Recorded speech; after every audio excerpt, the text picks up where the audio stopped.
Bienvenue sur Étoiline Inès TV. Si vous êtes encore nouveau ou nouvelle sur notre chaîne, n'hésitez pas de vous abonner massivement, aimer nos vidéos, commenter et partager. Chez Étoiline Inès TV, c'est la qualité, la différence et la vérité.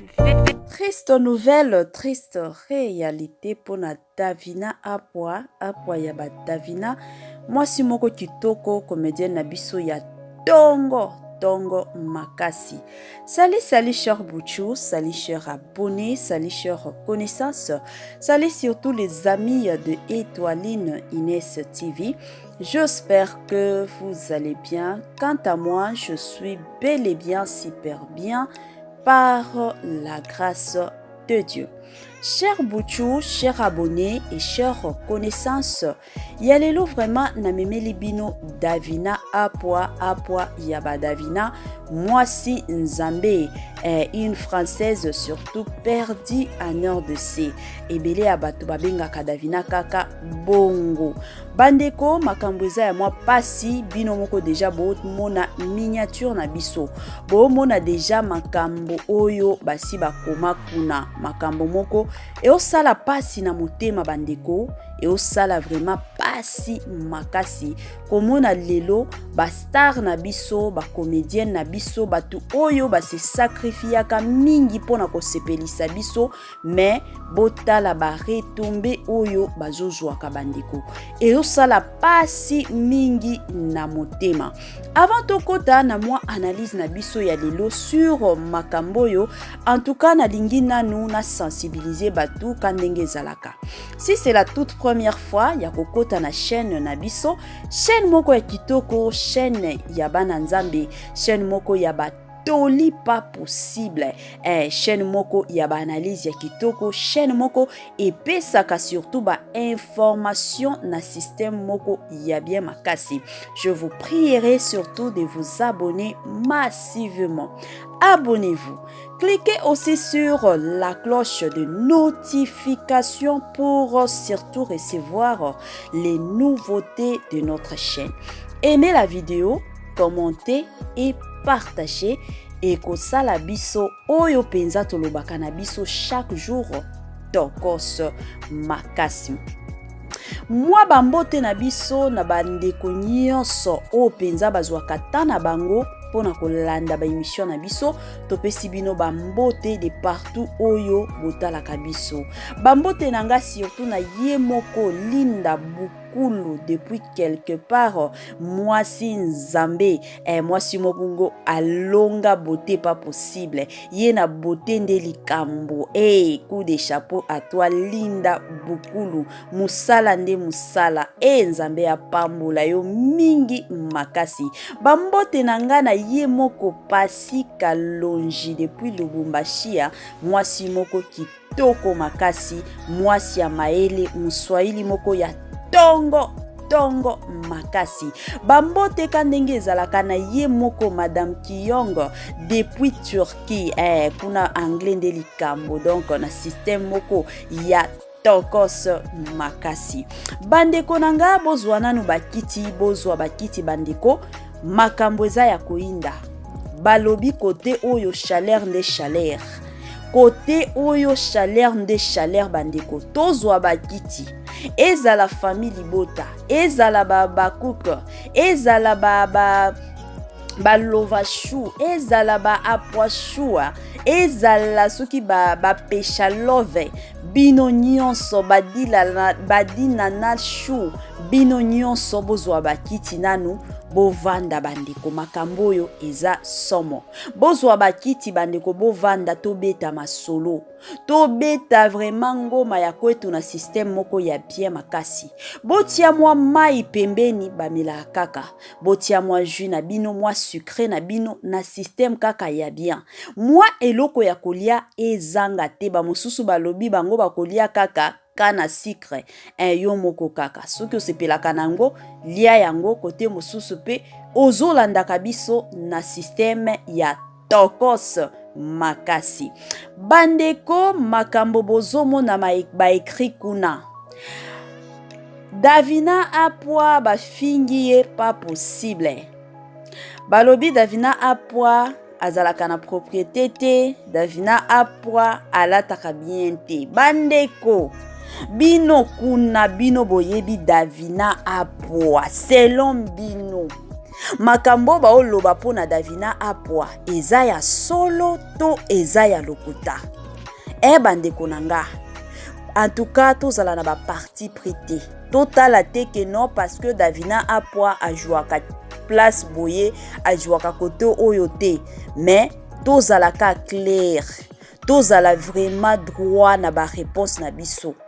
Tout tia ba partie prêtée. Bandeko. Davina apwa ayeba akolata te. To Davina apwa ndenge bomona kaye Davina wana Davina penza. Star na biso ya tongo makasi ndenge bomonelaka Davina. Davina oyo azalaka mwasi ya propriété te. Bandeko boloba nanu. Toloba nanu bandeko botiela biso na ba commentaire. Makambo oyo yango babilo mosusu ebele ya bato ba otuna yango yo Étoiline oke komemela biso ba makambo oyo oya kobeta masolo na YouTube. Bandeko ba makambo mosusu soki tomoni ya bongo il faut toya to beta sete ezalaka bongo toya penza to solola parce que ba makambo nyonso ebandaka bongo omona ka malembe makambo komi kokola mutu o penza akomi eza teke eza mams te eza ka mutu bino moko bokomona kombo kuna eza soki Rachel nde mutu akomi ake penza na page ka ndenge ezalaka ba fan bafongoli page moko na kombo ya star na bango sikoyo komba pesaka mutu nyonso tout surtout ba groupe public ba pesaka tellement mutu nyonso tout accès ya ko publier eloko oyo za nango posa siko ndeko na biso nde akendaki penza ko publier sikoyo publication na ye eza publication ya nini ya koya kofinga Davina aya kosambwisa Davina na ba réseaux sociaux. Bandeko nanga communauté na biso na obenga bino. Pourquoi biso communauté na biso ekomi ka communauté moko ya ba problème? Bandeko eske na tuna nanu bokendaka ba église to bokendaka te? Mikolo yo kutu ba église ebele to komi kolanda na biso ata na ba internet. Okoti kozala ozana yo na tante ya kokende église. Olobi kake non comme na okende nanga église te na kolanda ka chaîne moko boye bate ya kitoko mateya na bango ezalaka pe kitoko soki na landi na okota penza lola. Omona penza muto avandi na bana na ye na famille na ye bakomi kolanda mateya kitoko. Siko bandeko nanga na otuna bozalaka penza na bata ya kolandaka mosusu mateya. Bozalaka penza na bata ya kotanga ka penza ba Bible ka ndenge batu mosusu batangaka. To na ba esprit na bino na mitu na bino ezaka ka kifanatisme. Bolalaka bolamuki na mutu mobimba bozaka ka kifanatisme biso ka kifanatisme. Donc ya bino ekomi kaka kifanatisme na kifanatisme. Makambo mosusu bokota te. Bolateli penza kifanatisme. Bandeko pourquoi koya kofinga Davina na niveau oyo? Ndeko nanga Rachel natuna yo nanu Davina oyo asala yo nini pour que oya na ba réseaux sociaux kofinga ye? Asali yo nini bandeko? Est-ce que yo aussi oswana na Davina? To yo aussi okutana na Davina? Peut-être Davina alobela yo makambo mabe? To Davina afinga yo? To peut-être Davina asalela yo kivantar yango oya pe? Oya penza pe kofinga ye? To eza kaka pona kifanatisme na yo olingi ofinga Davina? Ndeko nanga bandeko to tika mwa ba comportement ya bongo. Ebele ya batu bakozanga lola kaka pona nini na kifanatisme. Ebele ya batu bakokoka kokota lola te kaka pona kifanatisme bandeko parce que Donc ebele ya bato baolata ki fanatisme oyo na niveau moko pas possible. Bazokoka lisusu ko se contrôler te. Ata soki toye awa tolobi bato mosusu bayokaka na bango te. Bato mosusu bayokaka na bango te. Bakoya kaka bayeba fingi, bakoya kaka bayeba lobi, bakoya kaka bayeba sali soki ndenge nini. Tango zo finga Davina, oye ofingi ke ayebi kolata te. Eske yo oyebi kolata koleka Davina? Uyo penza oyebi kolata o balobaka kolata lata kaka. Lata ka oyo zanango. Eza te ki okendo somba soki biloko a cher ya ndenge nini lata ka oyo zanango. Oyebi penza kolata koleka Davina? Bandeko, biloko mosusu boti kaka. Batu mosusu baya kaka omona azo yaka kofinga. Peut-être kotala ta na famille lelo soki Davina oya siliki alobiki na kangisa yo. Peut-être ata mbongo ya muke oyo boluka ba avocat boluka boye eza te. Okende kaka na makala kovanda na makala kuna soki 10 ans soki 20 ans. Kaka pona batu ba mona ke yo pe ofingaka. Yo pe oyebi kofinga. Bandeko, babilo mosusu botika komikotisaka. Botika penza komikotisaka bandeko na ngai ya basi. Botala ba situation ya ba famille na bino. To vivre ndenge nini? To vivre ndenge nini? Ke boya penza komikotisa na makambo moko boko kakutu kosili sangoti. Ndeko nanga botika babiloko ya bongo. Boko ta makambo ya sila bisalu te na Davina. Boko ta makambo ya mamste na batu mosusu. Bango nyonso tu baza ba star. Bango nyonso tu baza ba star. Bazala ka musala. Peut-être lelo ezaki makambo ki songi bimaki boye kendaki mataki. Jour mosusu mona ka boye mamsa komi filme. Alobi te role oyo moto ajwa kango penza bien makasi eza Davina. Sikoyo soki ake ko bengisa Davina. Bokoya lisusu kofinga Davina to ekozala ndenge nini. Et après baki songi oyo. Soki peut-être Mams et Davina basi babongisi. Siko kotikala na soni ya pamba. Botika ba comportement ya bongo bandeko nanga. Botika penza ba comportement ya bongo eza bien te. Yango eolakisa penza place bouta. Mutu o penza afinga ka batu na public. Donc totala ka déjà place a uta na famille na bango. Totali déjà ba parents, totali ba oncle, totali ba tata mwasi. Donc tomoni déjà éducation moko ya malonga ezate na famille. Bozo sambwisa ba famille na bino ezalaka bongo. Boyaka penza ko sambwisa ba famille na bino. Bopesa mwa ba famille na bino respect. Est-ce que bosi bomona Davina na ba réseaux sociaux aya kofinga batu? Afinga ka batu te. Pourquoi? Éducation de base. Éducation familiale oya zwaki. Et permettre yete aya kofinga. Yango moyen aya kofinga ezate. Siko ba mosusu tellement na famille na bango ezalaka kofinga na kofinga. Kofinga na kofinga. Yango tiba okola. Vi na bango mobimbezaka kofinga. Et ce qui n'est pas bien. Botika ba comportement ya bongo. Bandeko nanga communauté na biso botika ba mwa comportement ya mafinga finga. Yango na lingi na profiter na petsa mwa toli nanga ka ndenge zalaka na système moko ya bien makasi. Toli nanga lelo eza pona ba papa. Ebele ya ba mama ba komela biso o etwali no sala ka injustice yo ba toli na yo mingi zalaka ka ba mama. C'est comme si ba papa bazalaka na bango parfait. Et somo. Avant to kota na mwa toli na biso na lingi na pesa mwa ba mbote na nga ya kitoko na ye moko Inès. J'aime Inès Antonio depuis quelque part mutu na biso ya tongo makasi. Wana na pesi pe ba mbote na ye moko David di Bivi. Bakombo moko kitoko to pesi ye ba mbote vraiment na système moko kaka ya tokos makasi. Bandeko toli na biso ya lelo ya bapapa. Bapapa bo vanda penza boyo kanga bien. Nga na finga kananga te, me toyaka kaka kopesa batoli na biso na ndenge moko ya bien makasi. En tout cas, mikolo yo tokomi ko comprendre mingi bapapa ebele bakomi ko finga basi na bango surtout en public. Na kalawana to bando mona bapapa ata soki mwasi asali erreur moko boye en public, omona papa ako garder vraiment kanda wana ti bakoma na ndako.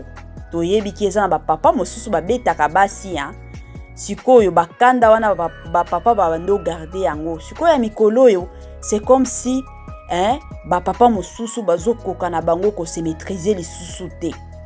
Soki mwasi asalika erreur en public, omona bapapa mosusu bakomi ko finga basi en public. Bapapa nanga place nyonso bozolanda Étoiline Ines TV. Bino moko boyebi façon na respectaka mibali, façon na respectaka bapapa. Tosengi bino bapapa na pete nyonso. Na pete nyonso kandenge ezalaka bapapa botika kofingaka basi na bino en public. Botika ka kogangela basi na bino en public.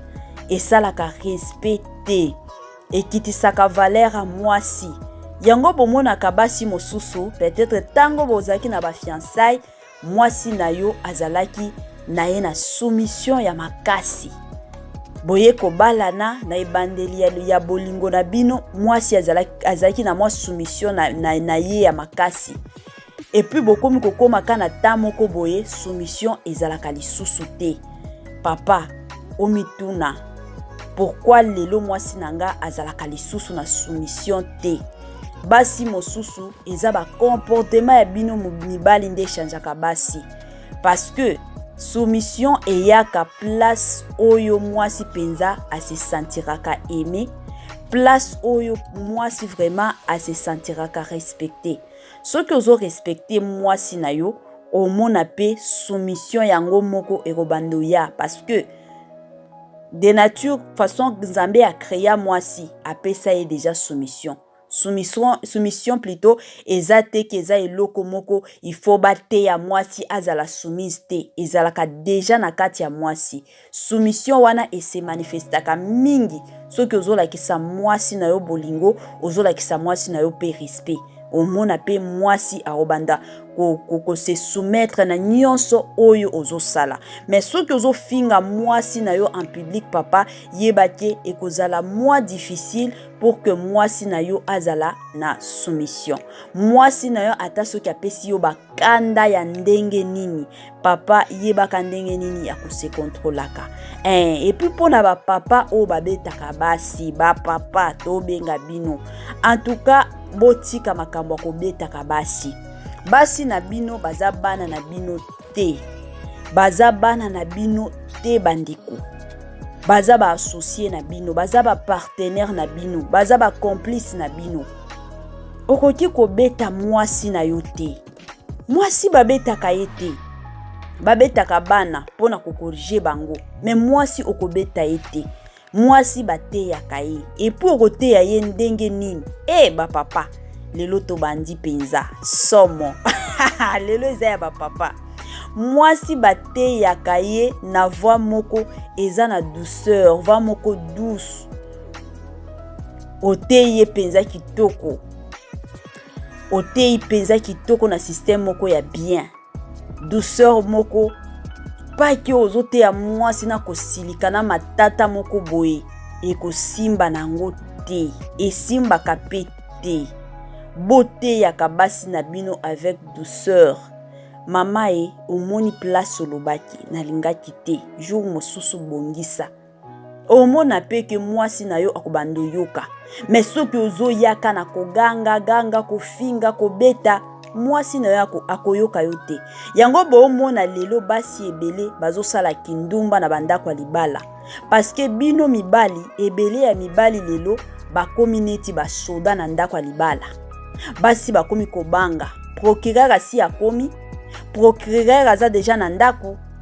sikoyo soki akutani na mwa chéri na ye quelque part mutu moko azo chérir ye azo consoler ye c'est fini amikotisi pe na bolingo wana ezalaka bongo yango yo papa okoya kosutuka un jour mwasi na yo asi aboti na ndako libala na mibali mosusu bana soki 4 yo yebaka na yo te basi mosusu bazala bongo yango ba papa en tout cas boyebaka ndenge nini ya kodirijaka basi na bino boyebaka ndenge nini ya kose comportaka envers basi na bino koganga esungaka te koganga penza esungaka te to kobeta esungaka te basi mosusu baovanda na bango kimia me bayebi nini bazosala na sima ezalaka mwa bongo yango ka conseil nalingaki na pesa na ba papa en tout cas bolimbisanga ka ndenge ezalaka na mwa système moko ya bien chaîne na biso eza chaîne oyo topesaka ba information tosalaka ba analyse topesaka pe batoli ya kitoko tala kaka mokili ezotambola nango kaka bongo mingi makasi makambo ya Davina bandeko bino moko deja bozomona na miniature na biso bato bafingi Davina que non Davina ayebi kolata te Davina aza mwasi ya propriété te bandeko yango na memelaki bino biso nyonso tosala mwa analyse bino pe bandeko ka ndenge ezalaka bopesa pe ba point de vue na bino na ba commentaire bandeko na ngai bopesa ba point de vue parce que de mon côté nayebi ke Davina azalaka nzambe ya kolata Davina azalaka nzambe ya propriété Davina azalaka nzambe ya beauté makasi pas possible bino pe bopesa ba mwa point de vue na bino na système kaka ya bien eloko toboyaka na chaîne na biso ezalaka nde nini mafinga biso benza na mafinga toyokanaka na biso te na ndenge moko ya bien makasi. Chers Bouchou, chers abonnés et chers connaissances, nous voici vraiment à la fin de notre épisode de cet après-midi. Kandenge boyebi, partage ndeli kambo, ba j'aime, pe ba commentaire. Bye bye la famille et à la